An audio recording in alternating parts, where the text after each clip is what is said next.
से वो रिहा करा लिए गए या लेकिन रिहाई इस तरह हुई कि कब्ज़ा उन्होंने कर लिया। तो ये सिलसिला जो है ये मैं समझता हूँ कि कोई ऐसी बात नहीं मैं कहना चाहता जिससे उस सिचुएशन में जो है कोई हमें ज़ख्म पहुँचने का या नुकसान पहुँचने का लेकिन एक तफसीली बयान जो है मुझे मैं इंशाल्लाह ताला इस सूरत लेकिन सूरत हाल जो है वो इंशाल्लाह ताला उसमें कोई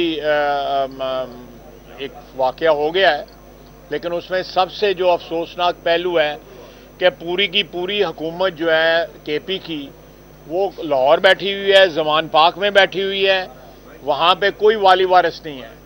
वहाँ पे जो सारा एक्शन वगैरह या जो भी उसको फॉइल करने की कोशिश की है उस अटेम्प्ट को, वो सारी की सारी जो है हमारे पुलिस तो वहाँ पे या सीटीडी वाले के अलावा वहाँ पे फ़ौज ने अपने हाथ में सारे जो है मामलात लेके इस चीज़ को जो है आगे बढ़ाया है। मैं इस वक्त मोहतात तरीके से बात कर रहा हूँ, कोई ऐसी बात नहीं कहना चाहता जिससे वहाँ पे जो हमारे एफर्ट्स जो हैं उनको नुकसान पहुँचे। बहुत शुक्रिया। ये बताइएगा, इस्लामाबाद के बलदियाती इलेक्शन हो रहे थे, अब पीटीआई की तरफ से ये कहा गया कि आपने यूनियन कौंसिल की तादाद बढ़ा के उनको मुलतवी करें, ऐसा कुछ है कैबिनेट में इसकी मंजूरी? नहीं, अभी कोई नहीं, मैं मुझे इल्म भी नहीं है, इसलिए मैं कमेंट नहीं कर सकता।